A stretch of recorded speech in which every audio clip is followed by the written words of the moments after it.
이더리움, 지금 운명의 순간에 와 있습니다. 2000달러. 이 가격을 지켜낸다면 다시 반등할 수 있지만 만약 무너지면 더 깊은 하락이 기다리고 있을 수도 있습니다. ETF 자금 유출, 연준 금리 동결, 온체인 데이터 변화, 시장은 지금 중대한 변곡점을 맞이하고 있고 우리는 이더리움의 운명을 결정지을 단서를 찾으려 합니다. 하지만 최근 이더리움 역사상 최악의 해킹 사건 중 하나가 발생하며 시장에 또 다른 변수가 등장했고 보안 문제에 대한 투자자들의 불안감이 커지고 있죠. 그럼에도 불구하고 이더리움은 여전히 중요한 기술적 지점에서 반등을 시도하고 있습니다. 과연 이더리움은 반등할 것인가? 아니면 지선을 깨고 더 깊이 떨어질 것인가? 오늘 영상에서는 최신 뉴스, 차트 분석, 투자 전략까지 완벽하게 정리해서 지금 시장이 어디로 향하고 있는지 알려드리겠습니다. 자, 비연준이 기준금리를 동결했습니다. 예상된 결과긴 했어요. 하지만 시장이 기대했던 거랑은 약간 차이가 있는데 사실 시장에서는 올해 최소한 한두 번 정도는 금리 인하가 나올 거라고 기대했거든요. 그런데 연준의 점도표를 보면 일부 위원들은 2025년에도 금리 인하 필요가 없다는 의견을 냈어요. 이게 무슨 뜻이냐면 시장이 기대하는 것보다 연준이 훨씬 더 신중하다는 건데 왜 그럴까요? 지금 미국 경제가 생각보다 너무 탄탄하게 버티고 있다라는 거죠. 실업률도 낮고 경제 성장도 예상보다 좋아요. 근데 문제는 인플레이션이 생각보다 빨리 안 떨어지고 있다는 건데 그러니까 연준 입장에서는 아직 확신이 안 선다. 금리를 너무 빨리 내렸다가 또 인플레이션이 오르면 어떡하냐 이런 생각을 하는 거죠. 물론 연내 2번의 금리 인하 전망은 없어진 건 아니에요. 금리를 유지한 배경에 대해 파월 의장은 관세로 인한 인플레이션 영향이 일시적이라는 게 기본 가정이며 저절로 사라질 인플레이션이라면 통화 정책을 긴축적으로 해서는 안 되고 정책의 효과를 낼 때쯤 경제 활동과 고용을 둔화시킬 것이기 때문이라고 했거든요. 즉 관세와 물가의 관계를 보다 확실히 한 후 정책을 결정을 하겠다는 뜻이겠죠. 따라서 비트코인을 포함한 이더리움도 마찬가지로 큰 방향을 잡지 못하고 있는데 그럼 이더리움은 지금 어떤 흐름을 보이고 있는지 한번 살펴보자면 본격적인 브리핑 시작하기 전에 최근에 구독자분들이나 투자자분들께서 더 다양한 소통을 원하시는 것 같아 소통망을 비롯한 전용 커뮤니티 카페를 오픈을 했습니다.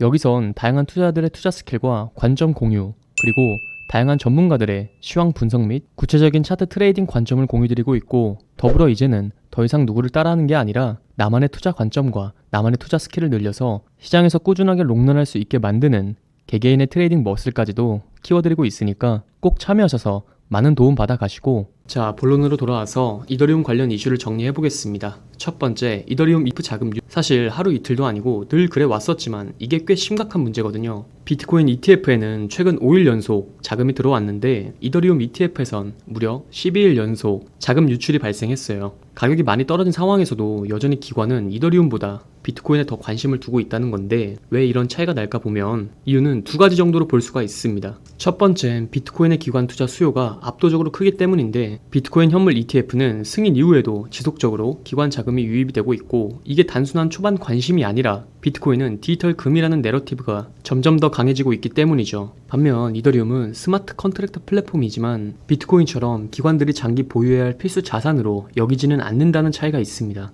두 번째 이유는 이더리움의 스테이킹 구조 때문인데 비트코인은 단순 보유만으로 가치가 있지만 이더리움은 많은 투자자들이 스테이킹을 통해 추가적인 이자 수익을 얻을 수 있는 구조죠. 그렇다 보니 기관 투자자들 입장에서는 ETF를 통해 이더리움을 보유하는 것보단 직접 온체인에서 이더리움을 스테이킹해서 수익을 얻는 방식이 더 유리할 수 있습니다. 결과적으로 이더리움 ETF의 유출은 단순한 약세의 신호가 아니라 투자자들의 포트폴리오 전략 차이에서 비롯된 것일 가능성이 크다는 거죠. 두 번째 이슈는 코인베이스의 이더리움 스테이킹 점유율 증가입니다. 현재 이더리움 전체 스테이킹 물량 중 11.42%가 코인베이스에 있는데 이게 무슨 의미냐면 장기적으로 이더리움이 점점 더 중앙화될 위험이 있다는 거예요. 물론 스테이킹 물량이 늘어난다는 건 공급량이 줄어든다는 뜻이니까 가격에는 긍정적일 수가 있어요. 하지만 특정 기업에 집중되는 구조가 만들어진다면 네트워크의 탈중앙화 원칙이 훼손될 수 있다는 점을 생각하셔야겠죠. 마지막으로 세 번째, 이더리움의 RV 지표 하락. 이건 좀 흥미로운 데이터인데요. VRV 지표라는 건 시장 가치 대비 실현 가치를 나타내는 건데 이 값이 1 미만으로 내려가면 역사적으로 저점이었던 경우가 많았어요. 1 미만으로 떨어진 것은 드문 현상이라 매수 타이밍으로도 볼 수가 있고 즉 지금 이더리움을 보유한 투자자들이 평균적으로 손실을 보고 있다는 건데 이런 상황에서는 대규모 투매가 나오지 않는 이상 반등 가능성을 생각해 볼 근거라고 충분히 생각하거든요. 그럼 이제 이더리움 차트를 보면 요 근래 현재 위치가 굉장히 중요하다고 말씀을 드렸죠. 왜냐하면 이 추세선은 이더리움이 3년 동안 유지했던 추세선이거든요. 따라서 중요한 위치인 만큼 이 구간에서 반등이 나온다면 다시 상승 흐름을 이어가면서 중장기적으로도 강한 회복이 기대가 되지만, 반대로 이탈을 하게 된다면 추가적인 저점 테스트가 불가피해지겠죠. 그리고 여기서 가장 중요한 포인트가 있는데 바로 거래량이거든요. 반등이 나오려면 단순히 가격만 오르는 게 아니라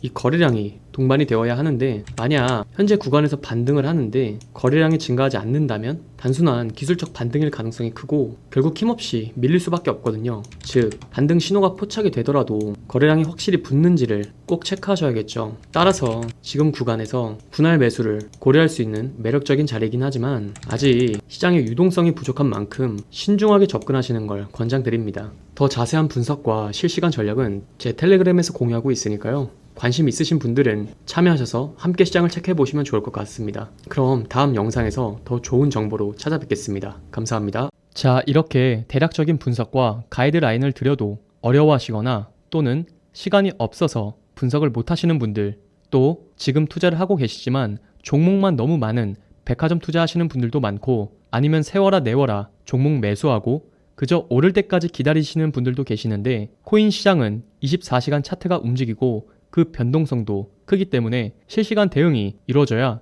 수익을 극대화할 수 있습니다. 이게 가장 중요하죠. 다만 영상으로는 한 번에 여러 종목에 대해서 빠르게 대응해드리기가 어려운 부분이 존재합니다. 따라서 저희 채널에서는 내가 지금 투자하는 방법이 맞는 건지, 틀리면 어느 것을 고쳐야 하는지, 또 현재 비트코인 반감기 사이클에 눈에 띄는 종목들, 그리고 그 종목들에 대한 명확한 매수가와 대응 방법을 포함한 개인의 구체적인 포트폴리오 상담까지도 도와드리면서 다같이 소통할 수 있는 소통방도 운영 중에 있으니까 혼자서 어렵게 투자하지 마시고 영상 하단 고정 댓글을 통해 편하게 문의하시길 바랍니다. 이 소통방은 저희 트레이더들이 분석한 내용들을 토대로 여러분들이 직접 활용하실 수 있도록 단순히 종목 안내만 드리는 게 아닌 직접 매매하고 트레이딩할 때 도움이 될 수 있는 중요한 이슈나 경제 매크로 등 다양한 정보들부터 기초에서 심화까지 이어지는 차트 분석 및 강의까지, 또 영상에서 다루지 않았던 관심 종목들 또한 소통방에 매수 신호를 가장 빠르게 먼저 공유를 해드리기 때문에 더 이상 혼자 고민하지 마시고 참여하시기 바랍니다. 오늘도 영상 시청해주셔서 감사합니다.